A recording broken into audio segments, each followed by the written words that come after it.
Hello there, you amazing viewers and subscribers. Now, I wanted to apologise for not having no video yesterday, but to be honest, I wasn't really going to make this one today. This was supposed to be tomorrow's video.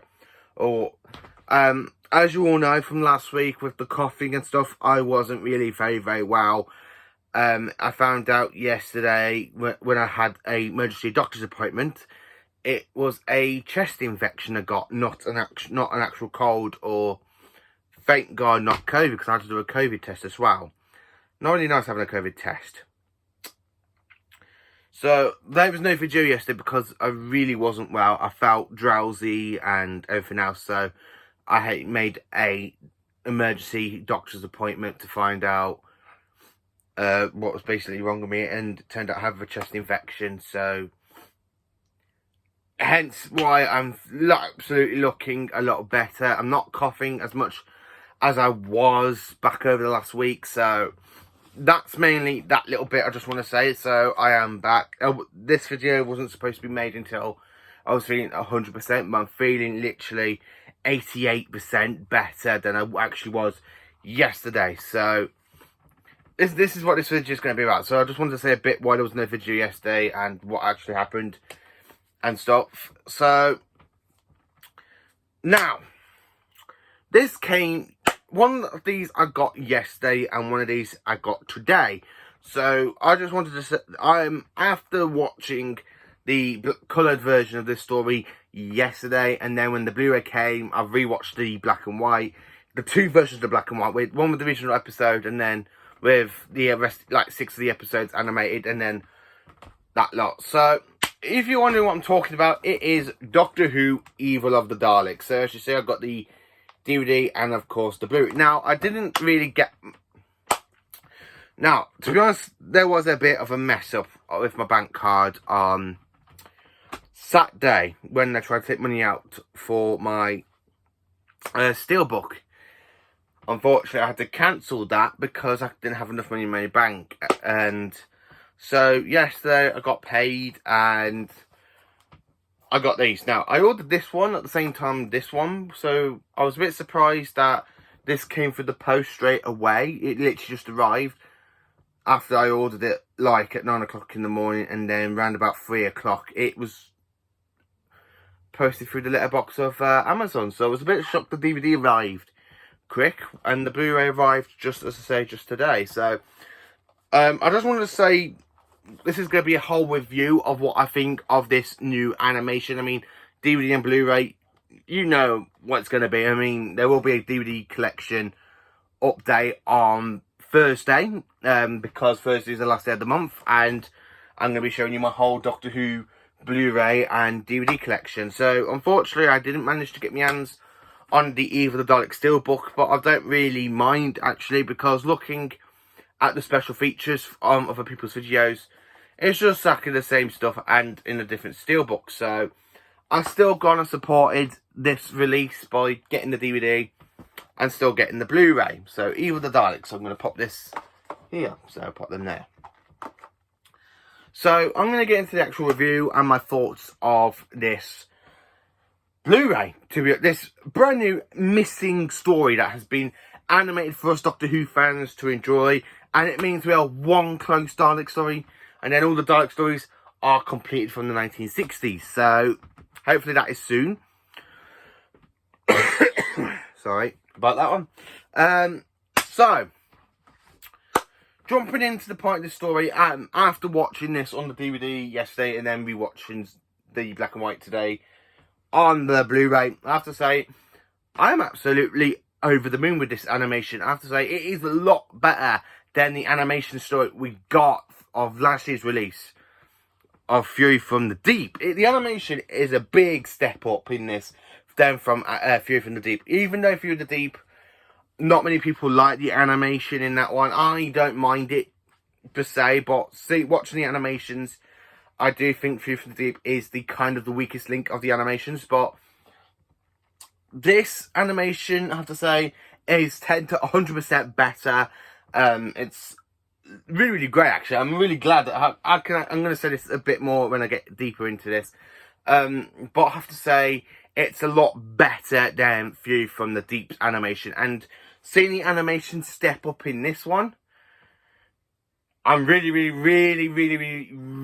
looking forward to Galaxy 4 now. Galaxy 4, I'm absolutely can't wait because the animation from this story is a big step up from View from the Deep, and Galaxy 4, I'm really looking forward to it now because seeing the animation stuff for this one, it's a big step up, and it's even a big step up than the Web of Fear animation for episode 3 we got in the special edition. So that's what I'm going to say. Now talk a bit about the story.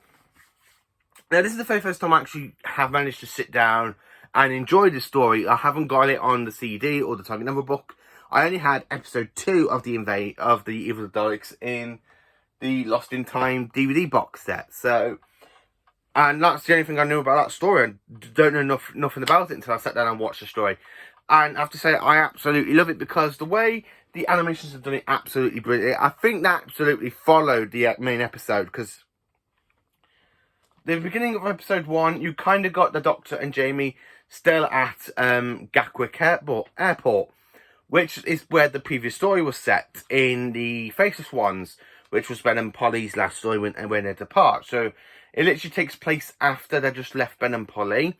I have to say, leading from that story. Now, the one thing I'm really grateful about the story, because it means for Troughton's, for season 4, we have literally like 3 stories in a row with animation. Well, technically 4 stories in a row now, with the Moon Base, the Mackerel Terror, the Faceless Ones, and Evil the Daleks. So all we need now is the Smugglers and the Highlands and the Underwater Menace just to be animated, and then season 4 is complete. So season 4 is nearly complete. It's just got 3 stories to do. 3 main stories to do. And then season 4 is ready to come out on DVD and Blu-ray. And then you can have it later on in Doctor Who The Collection range. So, season 4, I still think season 5 might be the first 1960s box set. Season 4, I think it probably be a mixture. I really think it'd be the one straight after it. With a bit of, should I see on the cover for season 4, as well as the 2 versions of the Cybermen and the Daleks, because it's got 2 Dalek stories in it. It's got 2 Cybermen stories in it with the 10th Planet and the Moon Base. Also, I'd like to see a kind of like a face split. So you have like one side of a face of William Hartnell's Doctor, and then another side of the face as Patrick Troughton's Doctor for the Doctor of the Collection for this one. And the same with season 21 as well. I would actually like to see that split the face between Peter and Colin, because even though the Twin Dilemma is in season 20, it's season 21. It's still a Colin Baker story. Yeah. Anyway, that's me getting off point there. But this story, I have to say, it's amazing. I like the way it literally leads in from the Faceless Ones. I love the bit when the Doctor gets set back in time to the Victorian house, where you have Waterfield's daughter being captured by the Daleks, and they're kind of saying, "If you do not eat me, well, force it down you." It feels so kind of a great Dalek story. I have to say this, now, this is where the Daleks want to have something called the human factor inside the Daleks, where it doesn't really go well, because the Daleks are like, no, that's it, we don't want the human factor. We want to have the Dalek factor all through human course of history. I have to say, I do like it. I like the way you have the Doctor, like, creating 3 new Daleks, basically, with the human factor, and then he calls them, then he gives them, like, names. You've got Dalek Omega, and there's 2 other Daleks, I can't remember the name. Dalek Alpha, I think it was Dalek Beta, and Dalek Omega. Something like that. I like the way he does that. So, and then they're taking for a ride, he's pretending to be a train, and they're playing Dizzy, Dizzy, Doctor, like that, and they're spinning him around. I do like the animation for this story. Again, when we go to Skaro, I believe this is the last time in the 1960s, this is the last Dalek story.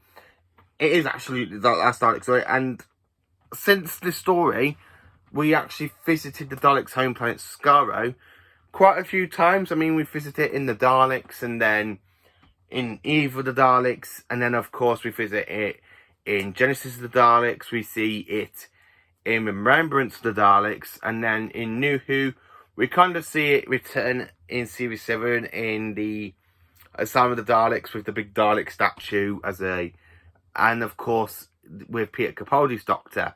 So this is one of the impacts of Skaro. The Dalek City, the animation makes the Dalek City look a lot better than it did in this Series 9 with Peter Capaldi.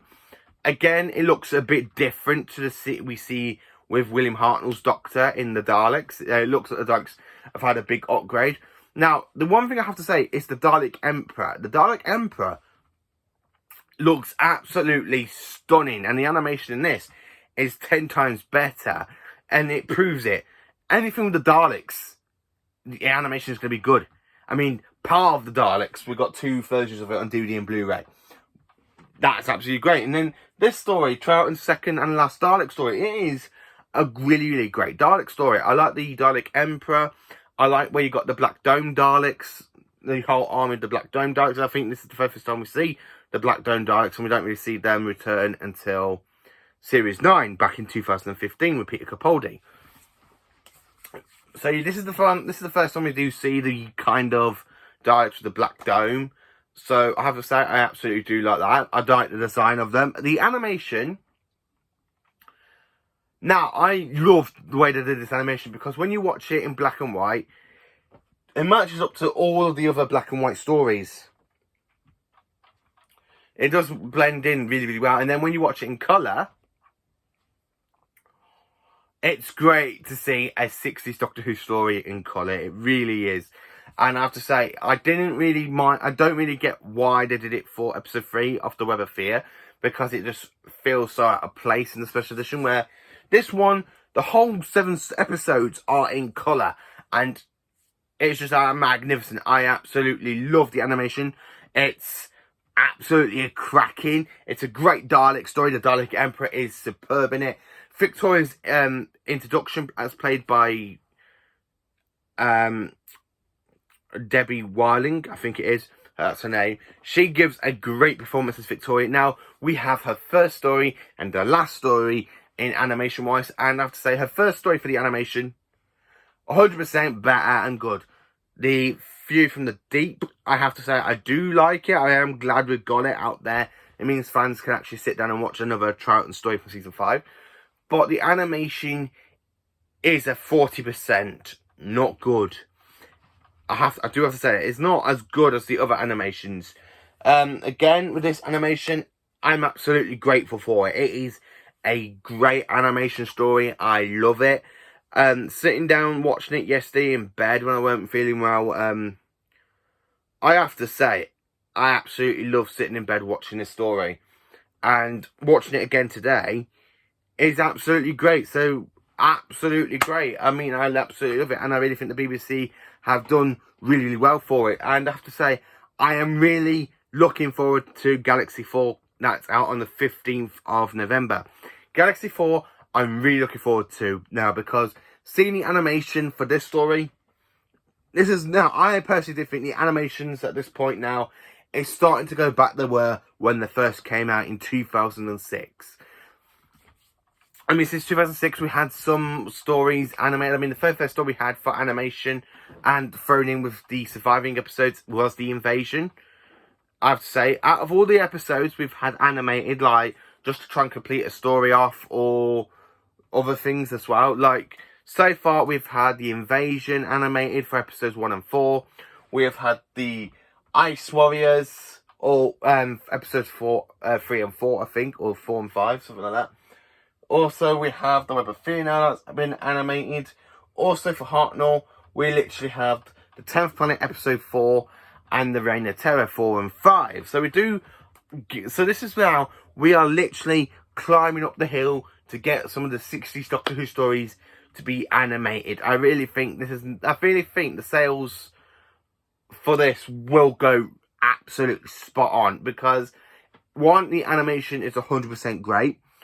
2, I mean, come on, I've got it on DVD and Blu-ray. What more do you need? I go and buy everything.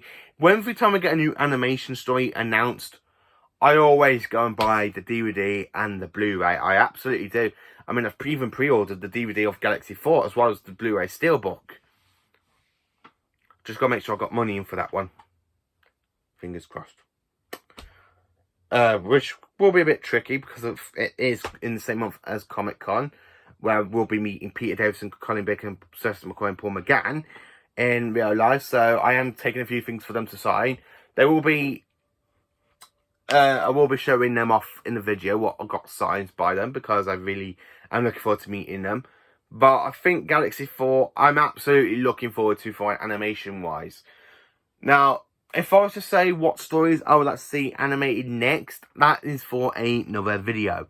Now, this story, I have to say, of the Eve of the Daleks, it is absolutely great. The only bit I've got to complain about this is on the Blu-ray, because we get this stupid sticker on Blu-ray for the first time. We know it's for the first time. This story's only just come out and it's been animated. So why are you putting these stupid stickers on? Jesus. What's the bloody point putting these stickers on Blu-ray for the very first time? We know it's on Blu-ray for the very first time. Why do you think we're spending a lot of money on this stuff? Seriously? That's the one thing I have to say. What's the bloody point putting these stupid stickers on? Even with the Web of Fear. Now, with the Web of Fear, they've done exactly the same thing now. This is why I haven't bothered to get the normal standard Blu-ray, which is why I've got the Steelbook. Just say I will not be getting the Steelbook of Eve of the Daleks now, even though I've got it on DVD and Blu-ray. I think the stuff's still exactly the same. The Steelbook does look pretty cool, so I have to give it that. But I have actually pre-ordered the Galaxy 4 Steelbook. So the Galaxy 4 Steelbook looks absolutely amazing. So for me to actually sit here and say this to you, Eve of the Daleks, even though the animation is 100% great, it matches up to the audio and stuff. The one thing I have to say that they have released on this set is absolutely amazing, and I absolutely loved it, because this is the one thing I didn't even know. Back in 1992, they did a tape tape sort of this story, narrated by the Fourth Doctor, Tom Baker, and now it's actually been put in on this release, and I have to say you've done an absolutely great job. It is amazing to listen to Tom Baker reading this story out. It's the first time I actually ever listened to it. I have to say, it's really great. The animation is great. Now, I absolutely love it for the coloured version, because in one of the special features, they literally redid episode 1 with the second Doctor talking to Zoe, which is from a clip, like a little bit of a clip from the Wheel in Space, which is her story, where he literally tries to introduce her to some of the creatures they fought against. And the Daleks, so you do have Troughton actually narrating the bit of this story to Zoe, his later companion. So I have to say that is another good thing about it, and what I absolutely love. The animation for this story is 100% great. It's absolutely amazing. I do love it. I am glad I'm actually feeling better, and that I'm actually making this video, because I felt bad I couldn't actually make a video yesterday because I wasn't really well. I mean, a doctor's appointment at 5 o'clock, and so that's the one thing I have to say. Again, this animation, it is pretty epic. I absolutely love this story. So thank you for watching this video. Please do like, subscribe and share, and let me know in the comments what you think of the animation of this story. Is it a good animation? To me, it's a lot better than View from the Deep's animation, and this is why I think the animations now are going to step up. So again, thank you for watching. Please do like, subscribe and share, and join me for another video tomorrow. Hopefully, fingers crossed.